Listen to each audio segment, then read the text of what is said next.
Hey everybody, this is Jamie with Milk Allergy Mom, and we are taking take 2 with me and my allergist here today. So again, this is Jamie with Milk Allergy Mom, and we are, as many of you guys know, this week in a big pre-launch where we are getting ready to launch on June 1st our first private support group for food allergy families. And we are very excited about this project, and each day during this pre-launch we have been doing some different reveals for you to just share one at a time little tidbits that are going to be a part of this awesome group that we think that all of you guys should be a part of. So today is one of the more exciting reveals, and that is that our allergist has agreed to help us out with the support group to answer our questions. I know that a lot of us milk allergy moms have a lot of the same questions, and so our allergy office has been so wonderful at always keeping us informed, really just giving me the knowledge and the understanding that I need as an allergy mom. And I knew that you guys would love meeting our allergist and love that they would help be in the group with us and support us in that way. Hello to Terry, hello to Judith. If you guys are on, go ahead and say hi. Let us know that you're here. And I don't know if Dr. Bob quite knows how Facebook Live goes, but it's very interactive, and we say hi to our friends, and moms like to hang out and talk. So we make sure that we say hi to each other and kind of make it interactive. But anyways, I want to get to hello to Karen. Let us know where you guys are tuning in from. Sherry, I know you're excited. You've been really praying for us a lot and been behind the scenes supporting me and making me keep going with this big idea. So I appreciate you. Hello to Michelle.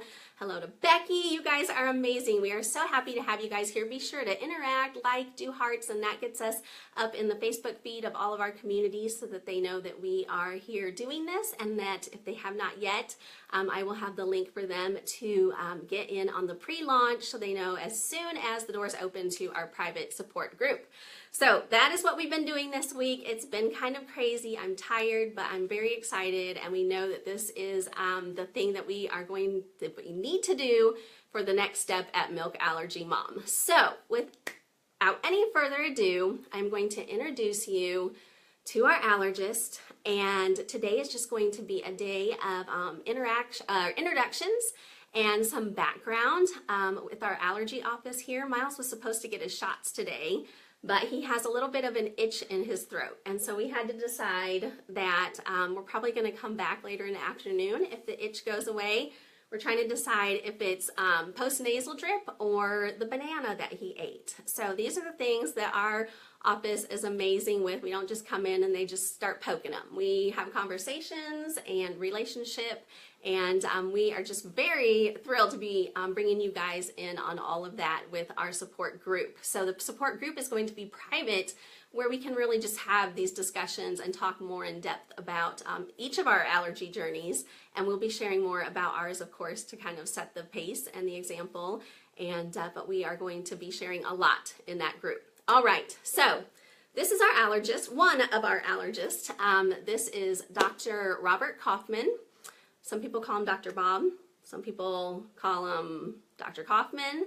But the big surprise that I've been waiting to tell you guys about is we call him Grandpa. So yes, this is my father-in-law. He is my husband's dad, and I have known him since I was in high school.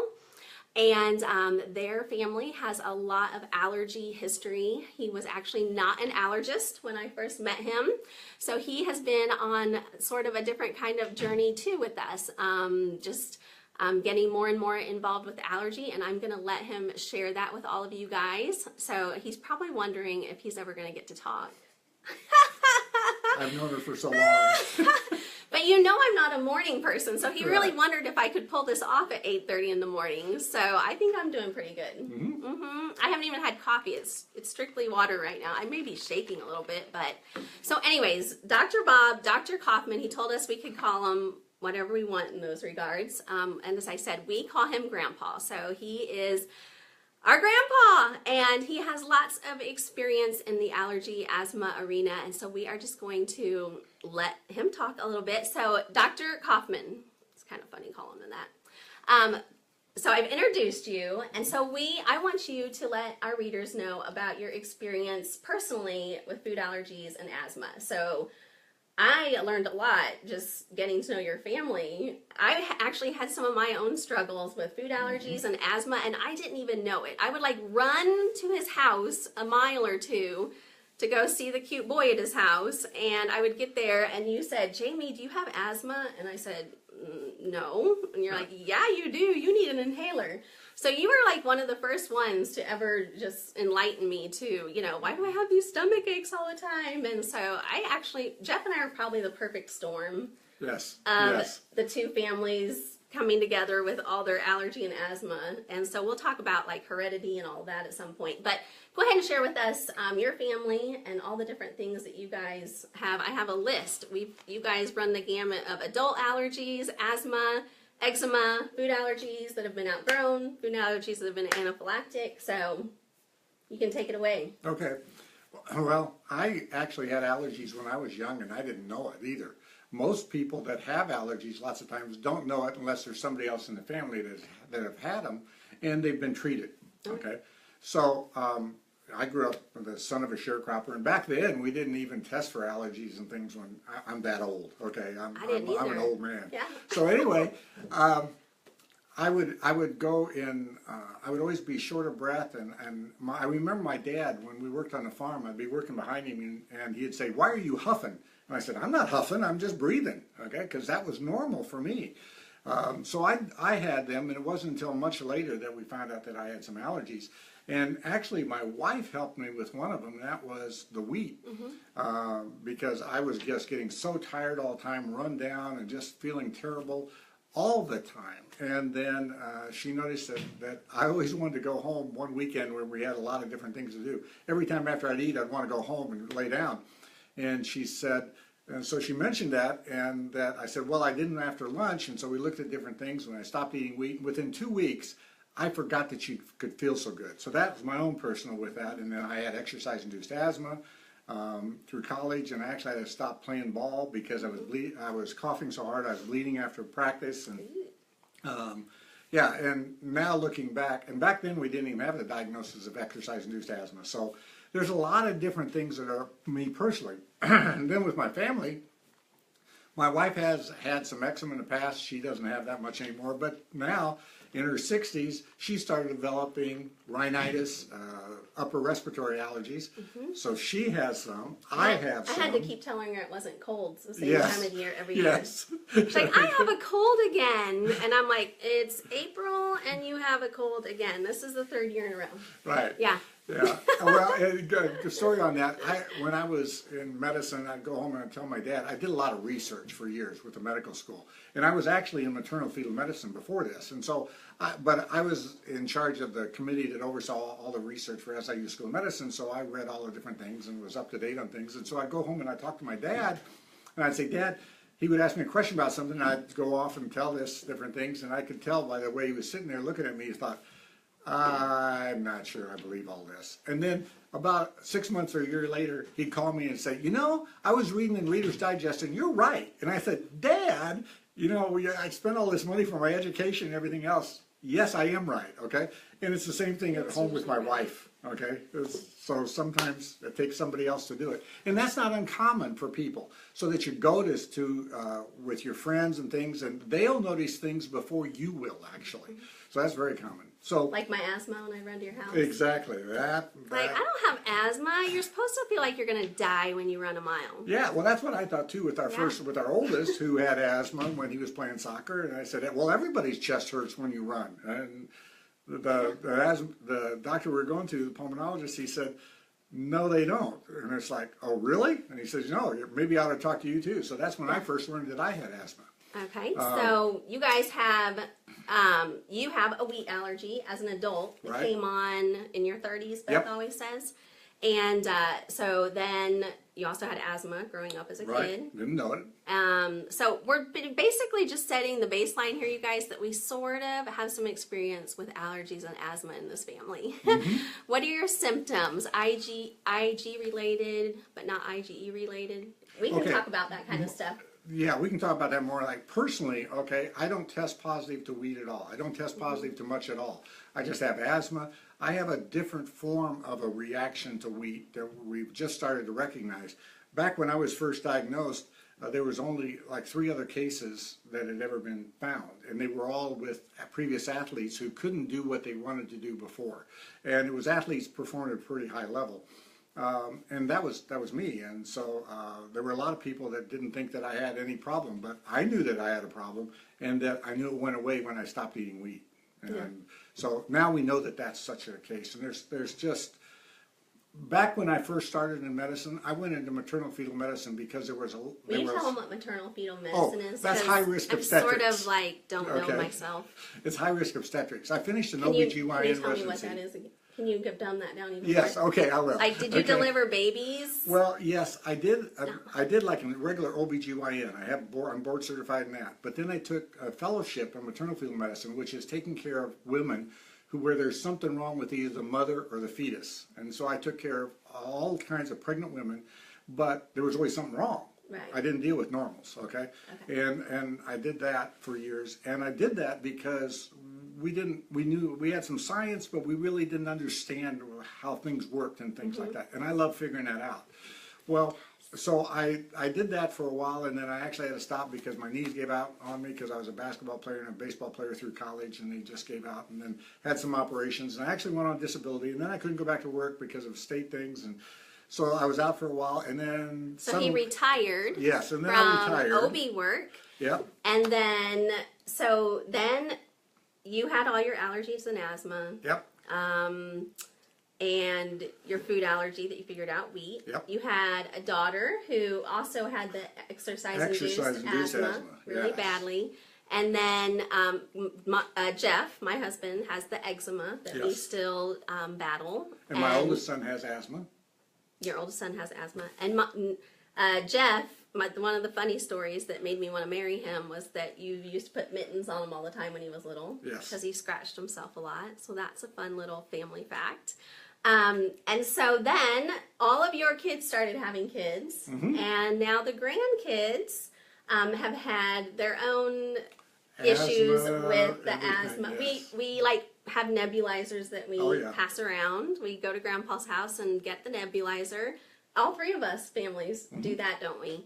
And then you've had some grandkids with food allergies that have been outgrown. Yep. So one little Graham. cousin and our Graham outgrew his, and other cousins. And then Miles is the one who has had the anaphylactic history, and so you know all about that. So Bob always went to our allergy appointments with us. We got lots of questions here. Hold on one second. You said something about your stomach hurts all the time.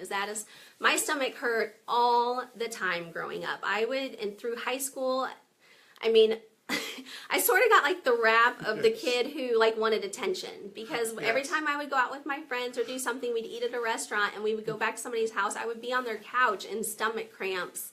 I remember going to a dance with a dress on and being in the bathroom just like, I was just like so many stomach cramps and so much pain. And so I definitely have the stomach digestive issues. And now that I've cut out a lot of my triggers, it's not anaphylaxis, but man, am I a miserable person when I just eat whatever I want to. So I'm going to definitely be talking about my food allergy history more in our support group as well. So I have a lot of different things that I've been through, and I am excited. Big reason I want to do the group is so that I can just be more personal about our journey and things like that. I know that our big public page doesn't always want to hear all that stuff, and some things I don't want to share in public. So that is a big decision part of the decision on doing a private group. My son is 3 years old and has severe allergies to milk and eggs. Will he outgrow it? That's always the big question, and we are definitely going to that.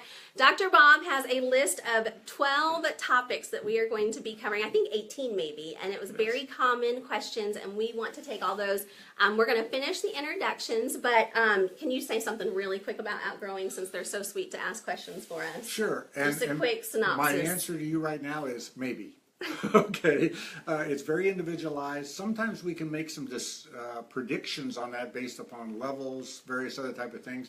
but sometimes we can't. That's why I went into allergy now, because we do have some science about it. When I first started, there was no science at all. It was just all kind of magic type thing. And so I almost went into allergy right out of medical school, but because there wasn't enough science, I wasn't interested. Now there's enough science, but there's so many things that we don't know.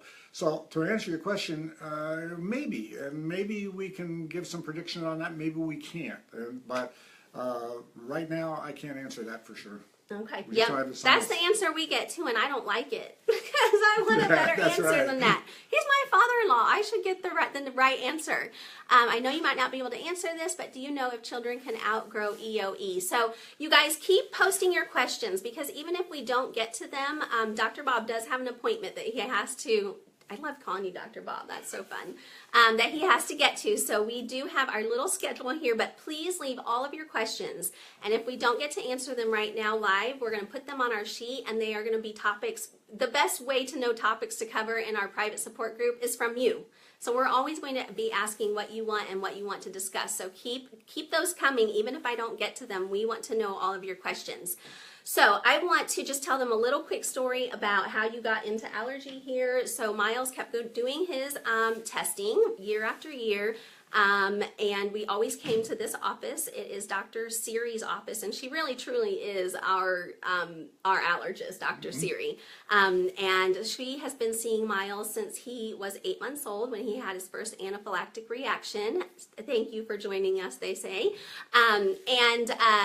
He always came to the appointments with us. So having a doctor in the family, and grandma, they are our best babysitters. If we leave town, this is where Miles goes with his brother, and so they would come to the appointments with us, which I would highly recommend that you bringing a grandparent or a sibling or somebody, another adult who, if you're looking for safe child care with your food allergy child, bring them into the appointments. You saw when Miles, you guys, Dr. Siri tried to do the food challenge. He knows the words better than me, and they gave him 1 cc of milk.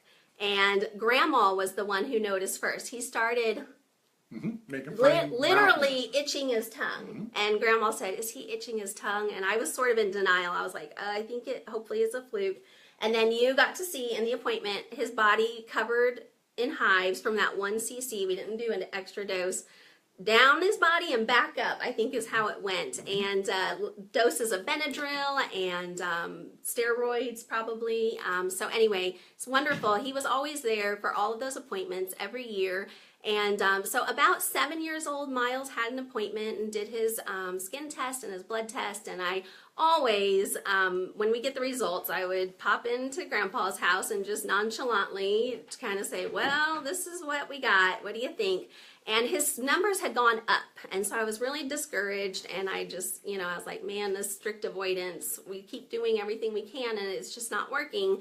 And you had told me to ask Dr. Siri about OIT, and I said, I have no idea what is that, and which is usually my response when he's talking. I have no idea what you're talking about. Can you explain a little better?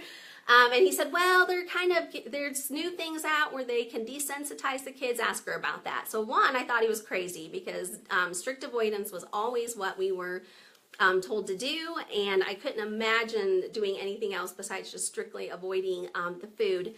And so he told me to ask, and so I got Dr. Siri on, which is another testament. She's an amazing allergist. I got her on Facebook private messenger and started asking, and we had a little discussion. I said, I'm sorry to bother you, but my father-in-law is a doctor, and this is why I'm asking, and this is really important, obviously. I'm going to ask anything I can to help my son with his food allergies. And so she asked who this person was asking these awesome questions, and I said, well, my father-in-law, he's a retired doctor. And so they ended up meeting, and now here you are. Right, yeah. She had this practice where she was practicing and running research on the side and was having difficulty covering it all. So she talked to me and said, hey, would you want to run my research for me? Because I did lots of research before. And I did some immunology research of why the mother doesn't reject the fetus like she would a kidney from the fetus and that kind of thing. So I knew about immunology and knew about that, and I knew about taking care of asthma and all that kind of stuff from personal experience, as well as my own patients, because nobody that when they're pregnant and they're sick, nobody wants to touch that patient. It's just us maternal fetal medicine people that do that. So you got all kinds of illnesses. Oh yeah. Oh, okay. And learned how to learn how to take care of heart disease, everything in pregnancy, diabetes, everything. So anyway, she asked me to do that. So I did that, and I did that for about a year. And then she said she had to go someplace. She said, "Can you cover clinic for me?" Okay. And I said, "Sure," because she didn't want to cancel those patients. So sure enough, I covered clinic. And when I did that a couple times, and some of those patients got back to her and said, I don't mind seeing this old guy. And so she said, "Do you want to see patients more?" And I said, "Well, this is a lot of fun." And so I started seeing patients, and now that's what I do primarily. Although I still do research, I still write protocols and all that kind of thing. I'm a little bit of a type A personality. That's why we get along. So you like the research. Oh, yeah. Like that's why you were like, Oh, yeah. you just knowing that your grandson had an anaphylactic allergy and all your grandkids with asthma and all that, you were always reading up. I mean, that's how Oh, you yeah. knew for me to ask about OIT. I didn't know about that. Oh, yeah. Which is oral immunotherapy, which is desensitizing people allergic to something by exposing them to it in small doses, very strategically under the supervision of your doctor, which is something that we're going to talk about in our private group because we are sort of starting that journey. But Dr. Bob has us on a protocol that I never heard much about, and I think that it's really a great way to go. Was he an MFM? I am just joining. I don't know what MFM Yes. is. MFM is maternal fetal medicine. Okay. There you And go. yes, I was a maternal fetal medicine specialist, which means I took care of pregnant women that were something wrong with the mother of the fetus. Gotcha. Yeah, I'm board certified in that too. I'm board certified in allergy and immunology too. Not with the American, but with the Australasian Society. Which we're going to talk about that too. Yeah. We're going to have a whole segment in our private group about board certification because I had to go ask him. I think I asked you at Easter dinner what that was about. Like seriously, our holidays are so exciting. Like you guys should be there. Maybe we should do Facebook Live on the holidays. Some of the conversations we have over the table. Yeah. Yeah. So we are just very, let's see. So I think we've covered all the questions. How you got into allergy and what made you decide to come here. Have you shared that much? So you and Dr. Siri kind of connected and she plugged you in here. But I mean, are you just wanting to see patients and hang out? And this is are you what just happened. bored at home or do you have like Yes. a life mission? All of those. Okay. When I first started out, I care about people, but I was never very good at expressing it because I was kind of a nerd. Okay, even though I was a jock, I was still a nerd. And what's happened is that I always have these questions in my head that I want to answer. Okay, and so that's why I do research. But I've come to the place as I've gotten older, I really enjoy taking care of people and helping them be able to enjoy life a little bit more. That's so very rewarding. And so I just have the ideal job.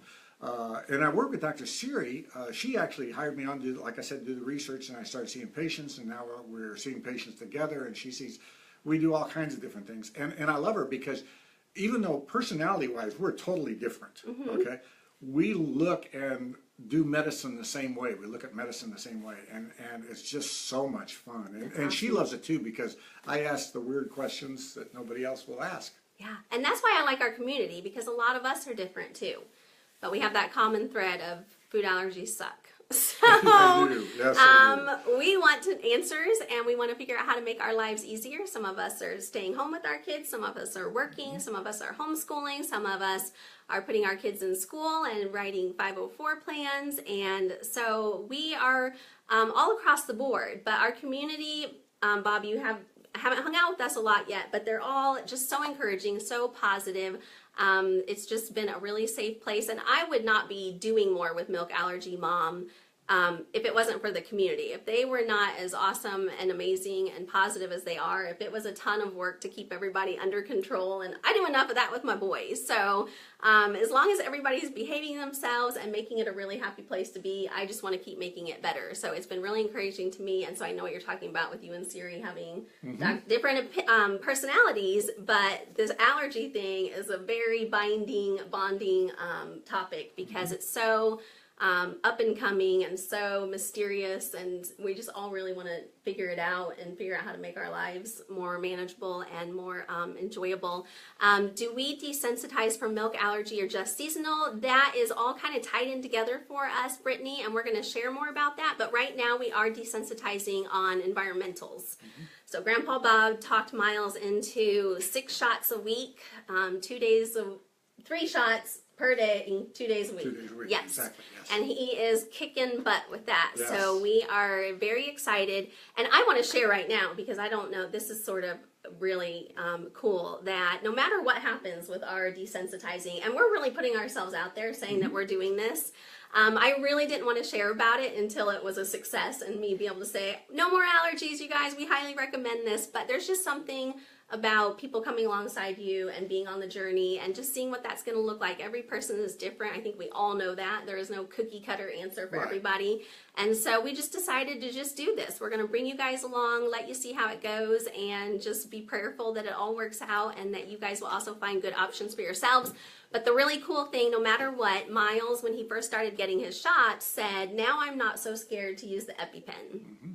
And that almost makes me want to cry, because he's getting into his teen years, and if for nothing else, with him getting his seasonal shots, even if it doesn't lead to him totally bathing himself in dairy someday, that when he needs the EpiPen, or if he does, that he's not afraid to use it now, because he knows what a poke feels like. He knows it's not that bad, and it doesn't hurt, and that, it could really make a big difference. So that was a huge thing for me. Him not being scared of the Epi, and me not being scared of the Epi or the ABQ is huge. So I think, are you ready for your next appointment? Are we doing good? We're okay. I got a few minutes left. A couple minutes. Okay. Okay. I'm wondering, some people were asking a lot of questions about EOE. Is that something that we'll be able to talk about in the private group? Sure. Yes. You definitely will be able to. That's a whole different subject. It's related to allergy. Some of them related more directly to allergy, some of them related less. It's something that there's a lot of research going on, and there's a lot of new stuff coming on with it. Yeah. Awesome. And so you're enjoying also seeing patients here, but you can't help but be up on the research and stuff, right? Oh, no, yeah. That's just part of me. I mean, as I tell people, I'm a information junkie, because I just like to get information. As I have questions, and when I have questions, I go search out the information. And if we don't know nobody knows the information, then I start trying to do research to see what we can find out. Great. And you guys, just in general, one reason we love Dr. Siri is her office is doing research. Oh yeah. And trials. You want to talk a little bit about what you guys are doing? Well, yeah, we have a whole side, another side of us. That we have 2 companies. One of them runs the clinical trials, and then we do the clinical. Then we do the clinical care on the other side. But we all cross over back and forth with doing that.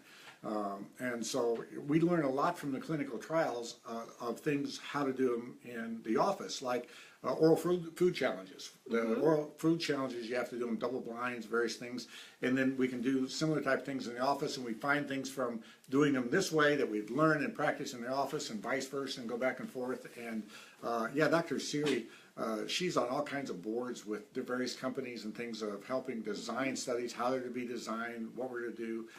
So yeah, we do a lot of research. And what trials are you guys doing right now? Well, we have asthma trials, we have peanut trials, we have ragweed trials, we have a grass tech. Well, we have finished the grass tech now, and we have COPD trials. We have all kinds of different trials going on. Atopic dermatitis trials. Some of them are finished. We're no longer recruiting for. Some of them are ongoing. I didn't really understand a lot about how trials work until I started knowing more about the milk patch. And so then I realized, okay, the first trial is there's phases. Phases, yes. Phases of the trial. Phase 1, 2, 3, 4, and 5, yeah. And then Dr. Siri was saying that she would try to get in on a certain phase on the patches. So that was really my first. I never really knew what was going on there, but now I understand we can cover a little better. That later on too. Okay, we'll talk about that. Yeah, good, because I want to know about. It's kind of crazy that the milk patch is called the Miles. Yes. I mean, how can I not wonder about that, right? So, one other quick question, just you can talk about, if we're going to talk about it in the group, is a big question is about gut flora and probiotics and all that stuff. Yeah, there's a lot of research going on there. I do believe there's a lot of answers there, okay? There's also questions about heavy metals, okay? There's all kinds of things that are there, and we'll be talking about them. Again, the research in that area is just beginning, okay? Right. We know that there are differences, but we don't know if it's causation or if it's association, okay? And we'll talk about what the difference between causation and association is too. Okay, later on. excellent. So we have a lot of wonderful topics to cover in the private support group with Dr. Bob. Oh, Tracy loves you already. Yes, I Yay, saw that. good job. Thank you, Tracy. I was hoping he would do a good job. My head's getting bigger. Yeah, don't let that happen. So anyway, Tracy, I'm glad that you like Dr. Bob, and we are so happy that you joined us today so I could introduce you. Like, it's been killing me for, how long have you been working here? A couple years? Oh, I think with haven't Dr. been- Siri for about 3 years. And I haven't been able to tell. Like, I kept wanting to get to a good place to just say, you guys, my allergist is my father-in-law. But there just never seemed to be a good time for that. And again, I wasn't really expressing a lot of our personal journey yet. We hadn't started the OIT kind of thing. And so this was the perfect time to do that. So I'm glad that we saved it. It was fun doing it this way. And there's just more and more info to come now, you guys. We are starting this private support group where you will see Dr. Bob regularly in the private support group. And I think that you agreed to be a guest every once in a while on the public page too for us. Yes, I'll do that. And Dr. Siri wants to come on too. Awesome. We want to meet Dr. Siri. She really is. I mean, I say you're our allergist to be funny and say that, but really Dr. Siri is our allergist. You're our grandpa. Yes. So he is going to be here regularly in the private support group. I'm going to leave the link in this post so you guys know how to get more information about that. We are in the pre-launch this week. So when you give us your email on the link that I will give you, that is just telling us that you want more information. And on June 1st, we're going to open the doors, and that is when you will get the link to come into the private support group, and then we will get it started. So this is the pre-launch. We're just trying to gauge our numbers by getting your emails now. What will be the difference in the private group? Lily, I'm going to give you the link, and I really have it all laid out for you to see exactly how the private group is going to be basically our public group on steroids. That's kind of what but I say it's no allergy pun intended. Steroids, get it? So anyways, I'm going to leave the link. That will give you a lot more information. And if you have any more questions after you read the information page, leave them here and I will answer all of those. I feel like this has really been like a huge launching day for our group. I think everybody really loved meeting you, and I think that you're going to be a huge asset to the group, and you will always be open to finding patients for your trials. Oh, and, sure. Patients too. If you guys, I know people travel for good allergists, so we are going to just prove to you guys how awesome they are here, and we don't have to travel very far. We're very blessed that you're literally 5 minutes away. You guys, I know, you want to hit me, don't you? I'm sorry. But I want to share it all with you. I want to share the convenience of our allergy journey, convenience being close to the allergy office, our grandpa being our allergist. We have a huge resource here and we want to share it with you guys. Hence the private support group. We hope that you all will join us, and I will leave the link for you. Ask any questions. I'll come back and answer other questions, and keep leaving topic ideas. This will be a nice thread. If you have more topics you want Dr. Bob to cover in the private support group, leave them here and we will let him know. This is Jamie with Milk Allergy Mom, reminding allergy parents everywhere that we are in this together. You guys have a great day. Bye. Bye-bye.